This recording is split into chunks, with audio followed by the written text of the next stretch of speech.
that's about 2,000 less than what they had started with. And the reason why, they give a few explanations there in 52 and on. The land is going to be allotted by lot based on the number of names. All the people, the 603,000 that was there before, they have all died. Israel is now camped across from Jericho, across the Jordan, there in Jericho. So they're encamped there. There's only 601,000 now. All the rest of that, except for Moses, Joshua, and Caleb. They're the only three left out of the original census. Joshua and Caleb will be allowed to go into Canaan, but Moses won't. Now, I know when I was a child and was reading some of these verses by lot, I know casting by lot usually means a lottery or with dice or something like that. I mean, it's gambling. But that's not what this lot is. It's a lot based upon the number of names. The two most prolific tribes was Judah and Dan. They were the most. They maintained first and second.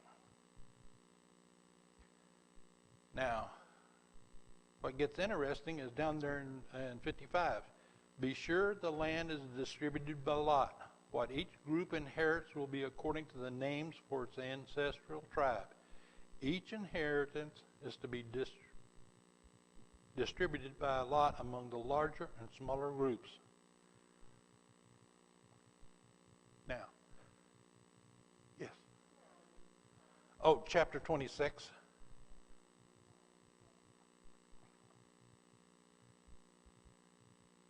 Since I wasn't here last Sunday.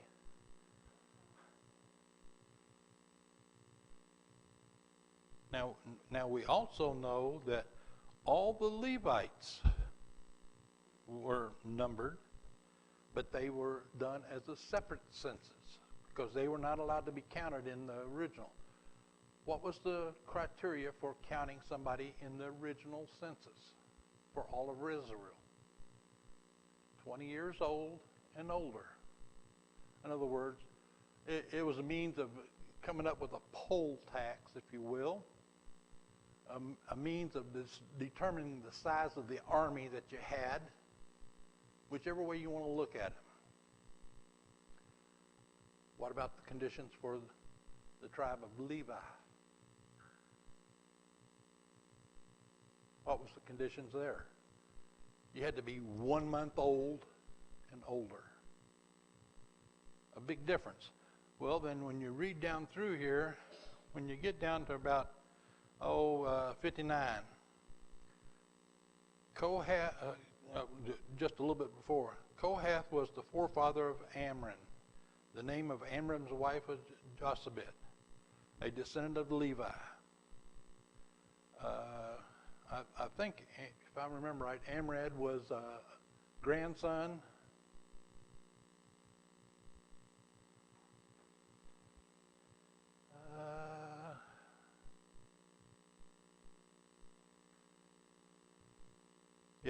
Amram was Levi's grandson. Jochebed was of the tribe of Levi. She wasn't a daughter. And why am I emphasizing those two names? Pardon? And Miriam. All three of them come from this marriage. That's the reason why we remember their names. They were born to the Levites in Egypt. She bore Aaron, Moses, and their sister Miriam. Aaron was the father of Nadab and Abihu, Eleazar, and Ithamar. Now, why do they mention all four sons of Aaron? Nadab and Abihu died when they made an offering before the Lord with unauthorized fire. They had no children, either one of them.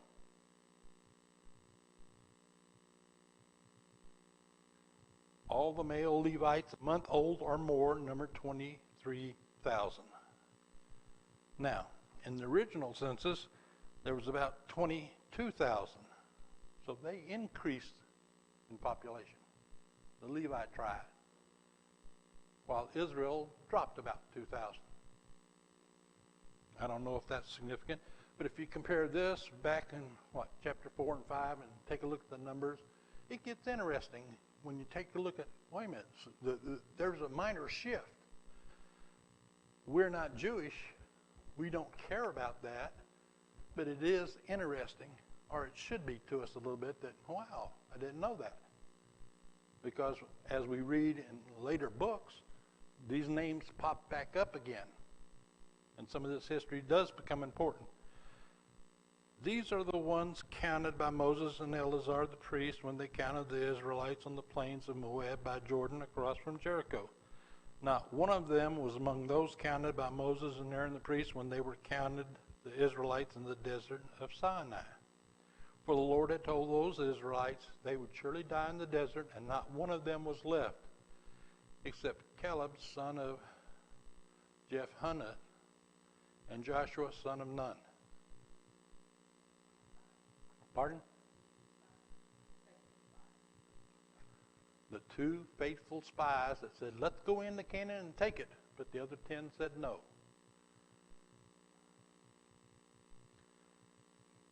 So I guess that's sort of telling us that sometimes you have to go against the flow. We have to go against the majority. Majority doesn't rule.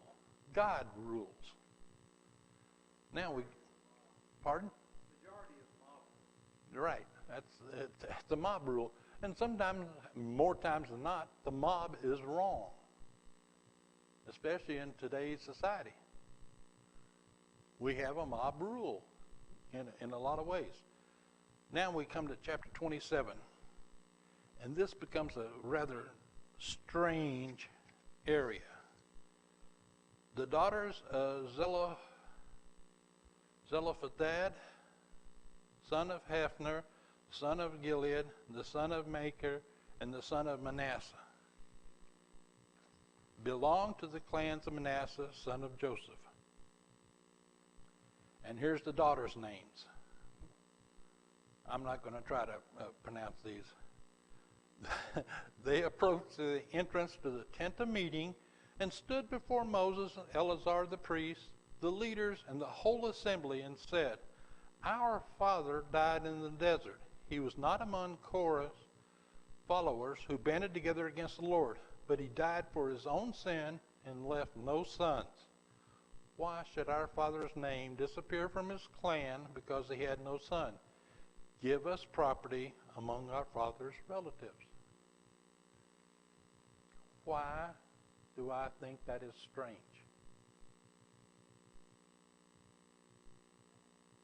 It's women. That's it right there. Most societies throughout history and throughout the world, male dominated. Things passed down through male succession. You females, you had nothing to say or do about this. That was the culture. That was the way things were done. Good, bad, or indifferent, that's the way it was. To have these 5 girls to stand and come before Moses, Eleazar, and the leaders and the whole assembly and say, hey, just because my dad did not have sons, why are you letting his name be stricken out of the lot for land?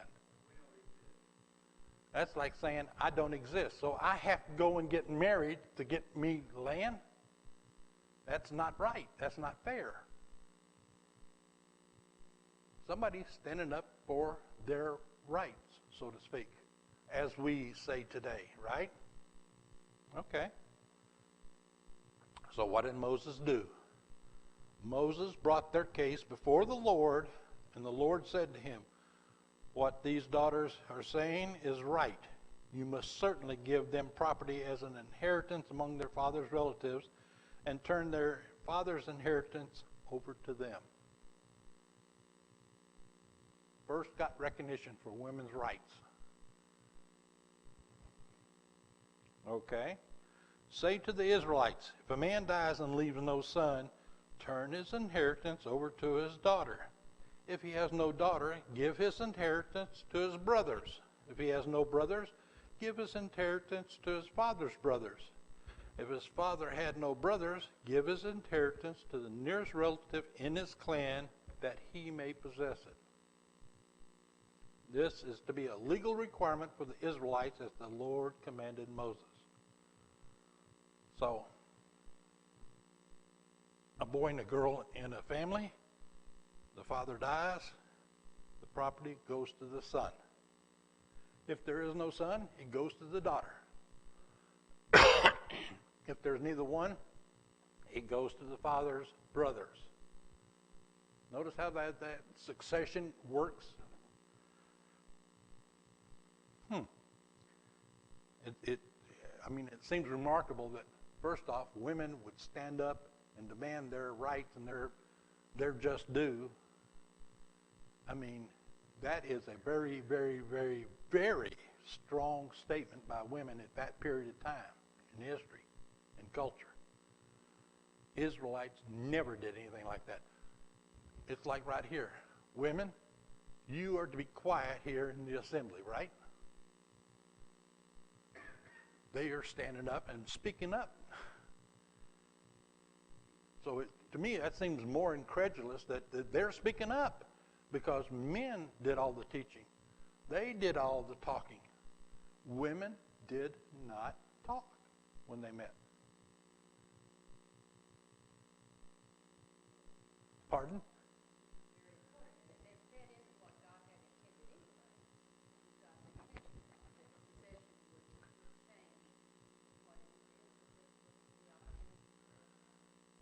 But, it's sort of remarkable that here we got women telling the men, you need to have thought about this.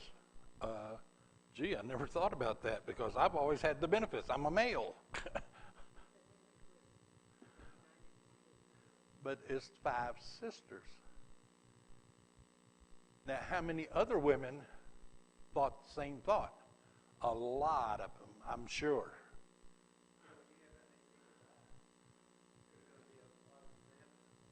Mm-hmm.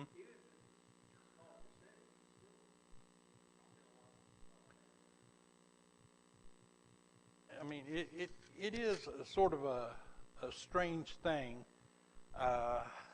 It's like I say, when I first read this and I realized what the culture of Israel was like and how a lot of societies back then, they did not allow women to own or possess anything.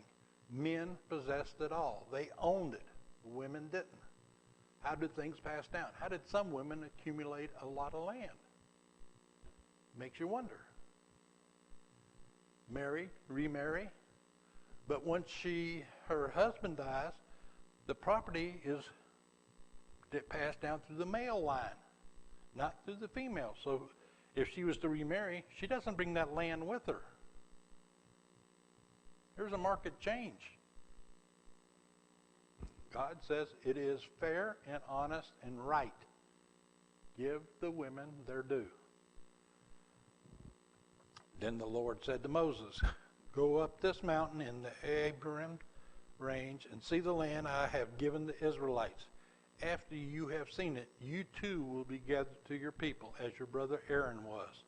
For when the community rebelled at the waters in the desert of Zin, both of you disobeyed my command to honor me as holy before their eyes. God's still upset that Moses and Aaron didn't give honor and glory to God. They took the honor and glory themselves. So Moses' punishment, he can't go into Canaan. Moses said to the Lord, may the Lord, the God of the spirits of all mankind, appoint a man over this community to go out and come in before them, one who will lead them out and bring them in, so the Lord's people will not be like sheep without a shepherd. So the Lord said to Moses, take Joshua, son of Nun, a man in whom is the Spirit, and lay your hand on him.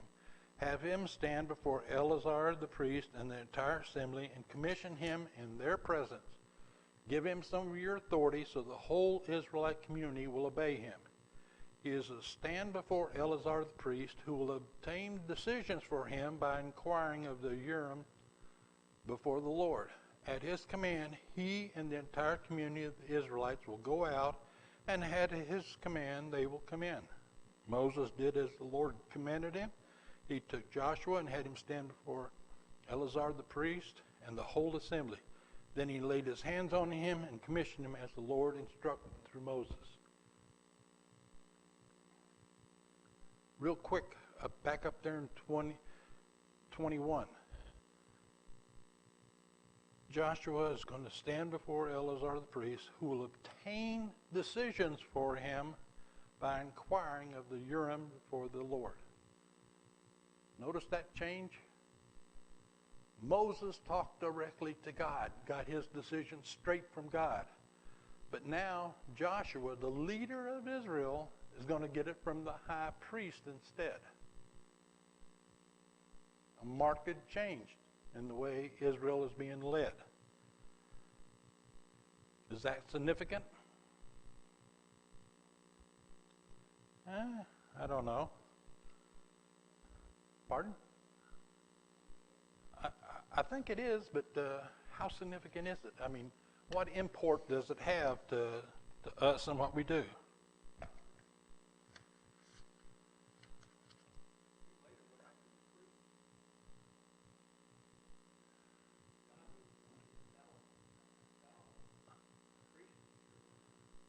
They became corrupt. Same.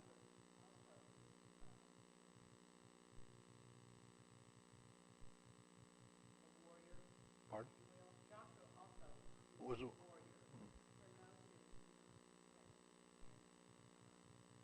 he led them to it, but he didn't. Yes.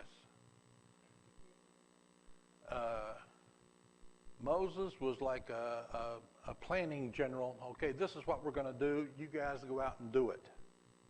Joshua was more hands-on. He went out there and, okay, follow me. Let's go. He was more hands-on. And so there is a difference in flavor, or however you want to say it, of what he was doing, how he did it.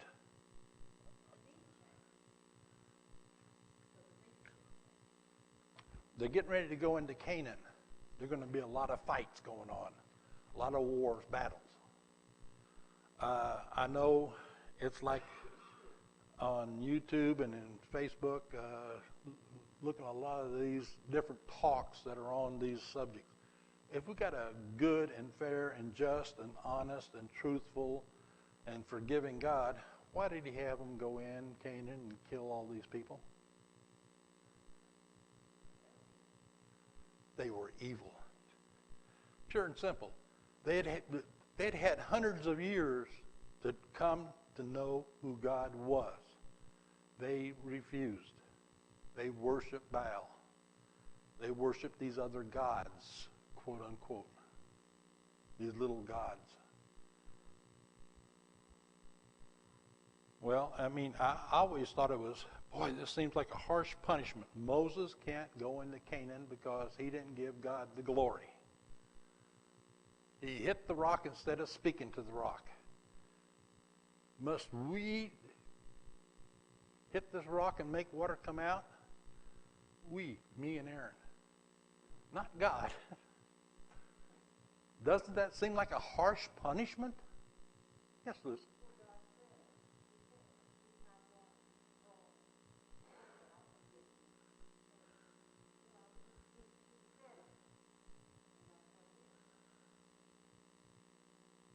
I understand exactly what you're saying, and I agree with you 100%, but in today's culture, how many of us sit there and say, God's forgiving, he'll wink his eye at that? I don't think so. God has said, here it is, pure and simple. There can be no white lie before God. Mm-hmm.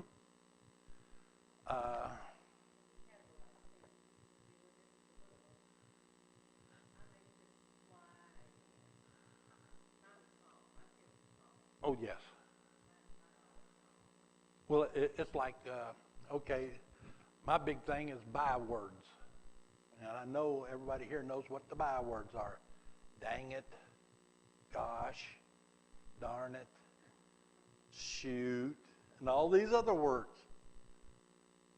Now, who are you fooling? You're not fooling me.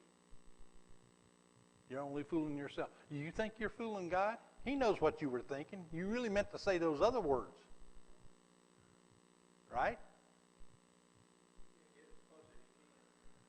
Yeah, here's the line in the sand, and I want my toe just barely over it. Is that right? He can't allow that in his presence. He is pure good. So when we sit there and say, yeah, I got a little sin in my life, I stub my toe, darn it, oh, that hurt, that hurt, that hurt. Don't we do that? Uh-huh.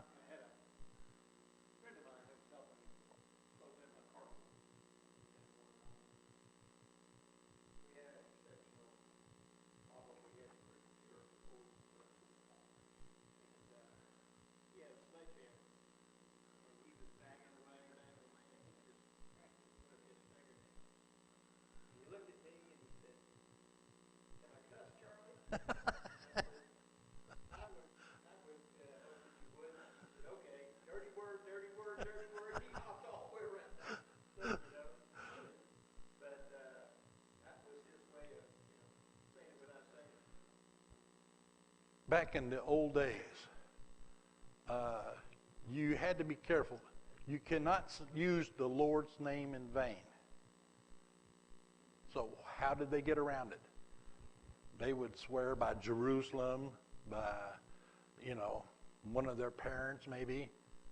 It's like my word. My word means nothing. And I think we all use that, don't we? My word, why did you do that? Food for thought. Just something to think about.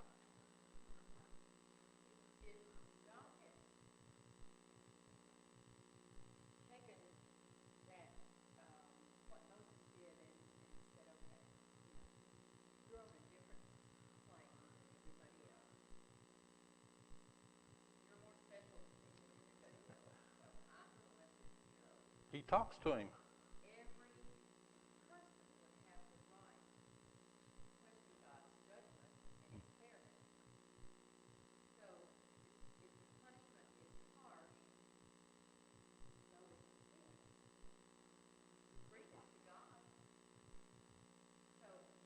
He didn't honor God like he should have.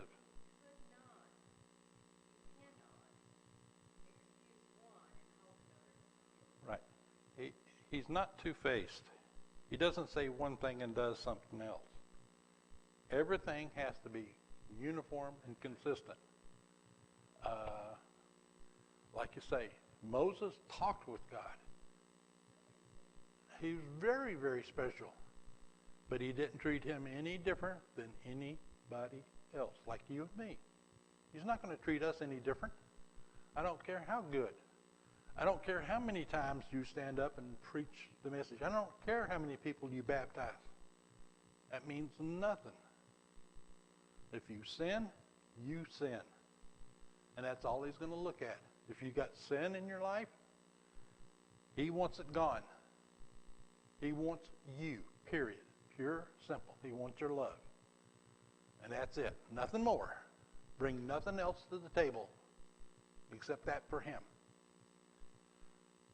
I mean, there's subtle little messages in a lot of these little verses that if you can really get way out there. Then you come to a chapter like 28, sandwiched in here.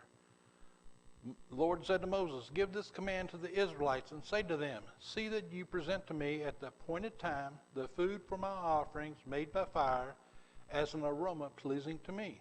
Say to them, this is the offering made by fire that you are to present to the Lord. 2 lambs, a year old, without defect, as a regular burnt offering each day. Not too bad. So what? We got 730 lambs a year being slaughtered. Okay. Prepare one lamb in the morning, one at twilight, together with a grain offering of 1/10 of ephah of fine flour mixed with 1/4 of a hin of oil from pressed olives. You're talking 2-3 quarts. Not too much. Okay.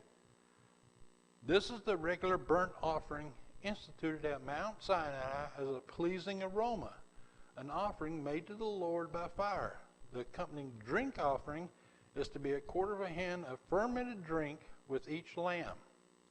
Pour out the drink offering to the Lord at the sanctuary. Prepare the second lamb at twilight along with the same kind of grain offering and drink offering that you prepare in the morning. This is an offering made by fire and aroma pleasing to the Lord. Not too bad. Population of about 3 million people, and you got to sacrifice 2 little lambs. Lambs aren't that big. I mean, it might feed a family of 4, 6. Okay. Just trying to get it in perspective here. Let's read what goes on next. On the Sabbath day, make an offering of 2 lambs a year old without defect, together with its drink offering and the grain offering of 2/10 of an ephah of fine flour mixed with oil. This is the burnt offering for every Sabbath, in addition to the regular burnt offering and its drink offering. Now you got 2 more lambs being sacrificed. Okay. Notice that here we are in numbers, and the numbers are increasing. Monthly offerings.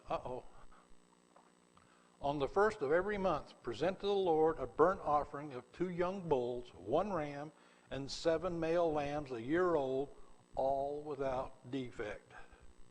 With each bull, there is to be a grain offering of 3/10 of an ephah of fine flour mixed with oil.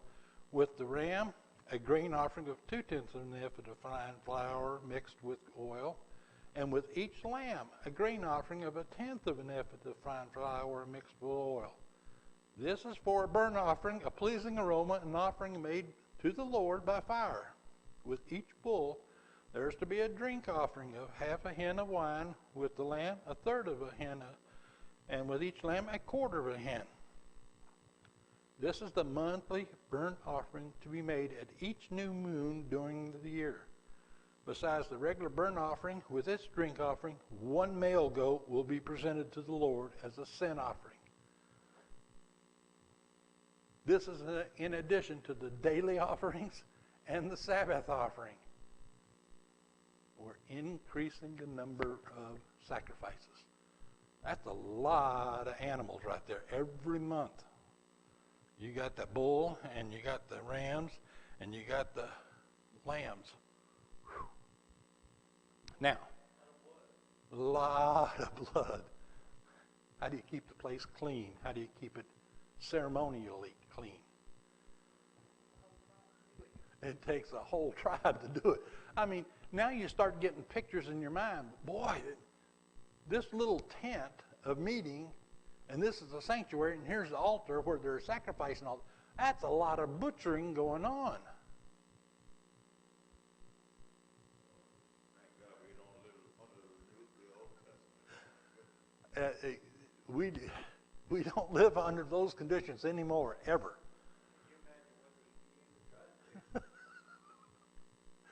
What do you do with all those carcasses?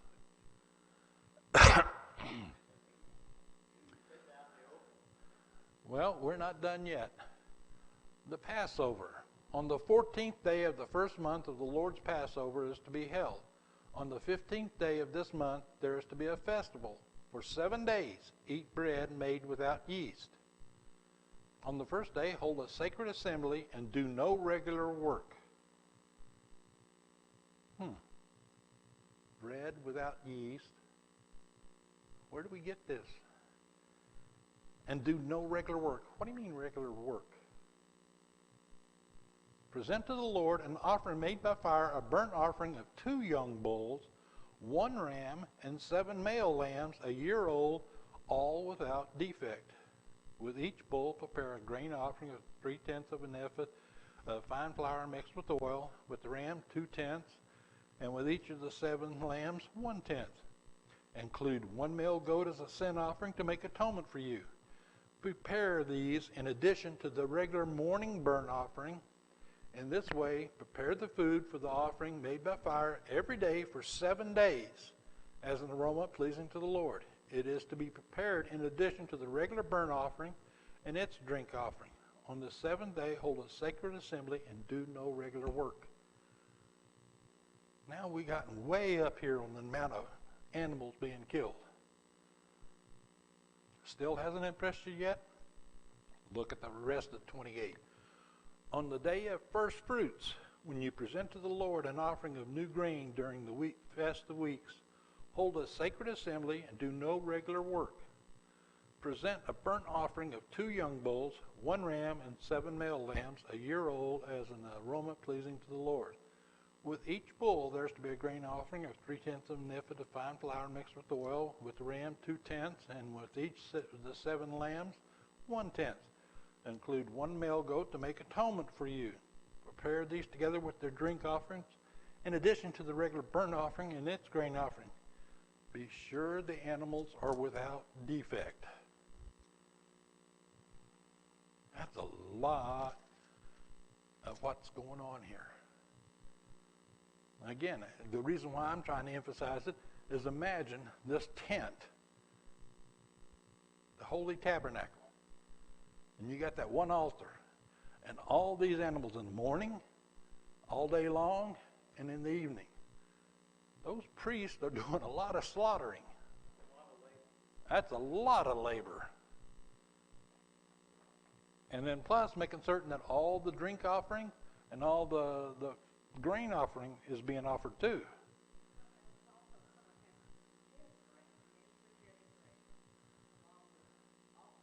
But that's not regular work, is it? They can't do regular work on those days. Okay.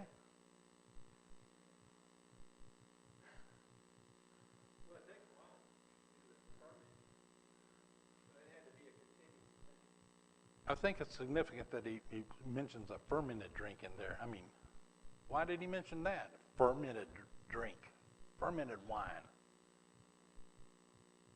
Why would you say that? Well, it's pretty simple when you understand how grapes grow. Mm-hmm. There's a season for the grapes. After that season, there are no more grapes until the next season. Right. So that's the only way they can keep it fermented. Hygiene. Because that grape juice isn't going to stay around and stay good. It goes bad. Well, we've got daily offerings, Sabbath offerings, monthly offerings, the Passover, and the Feast of Weeks. And we're not done yet. Now we get to chapter 29. On the first day of the 7th month, hold a sacred assembly and do no regular work. It is a day for you to sound the trumpets. As an aroma pleasing to the Lord, prepare a burnt offering of 1 young bull, 1 ram, and 7 male lambs, all without defect. With the bull, prepare a grain offering of 3/10 of an ephah of fine flour mixed with oil, ram 2/10, each of the 7 lambs 1/10. You start adding all that up, we're talking quarts. We're up to several gallons, if not about 100 gallons. This is a huge amount. And I don't care if it is an offering for 3 million people. That's a lot to be doing. Include 1 male goat as a sin offering to make atonement for you. These are in addition to the monthly and daily burnt offerings with their grain offerings and drink offerings as specified. These are offerings made to the Lord by fire, a pleasing aroma. Getting long. Look at all these animals being slaughtered. We're not done yet. Now comes the big party, the Day of Atonement. On the 10th day of the 7th month, hold a sacred assembly. You must deny yourselves and do no work. In other words, you're to fast. Present an aroma pleasing to the Lord, a burnt offering of 1 young bull, 1 ram, and 7 male lambs, all without defect. With the bull prepared, a grain offering of 3/10 of an ephah of fine flour mixed with oil. With ram, 2/10, with 7 lambs, 1/10 each. Include 1.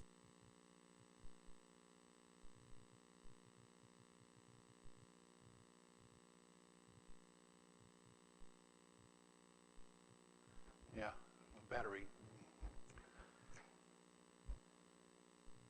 In addition to the sin offering for atonement and the regular burnt offering with its grain offering and their drink offerings. On the 15th day of the 7th month, the Feast of Tabernacles now.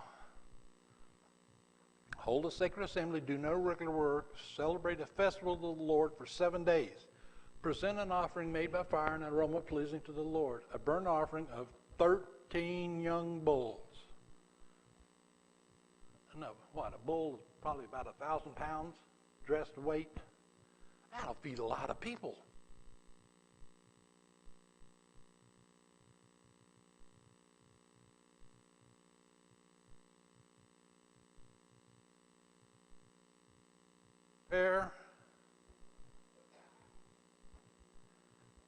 A grain offering of 3/10 of an ephah of fine flour mixed with oil, with each of the 2 rams 2/10, and with each of the 14 lambs 1/10. Include 1 male goat as a sin offering in addition to the regular burnt offering. On the 2nd day, prepare 12 young bulls, 2 rams, and 14 male lambs, a year old, all without defect.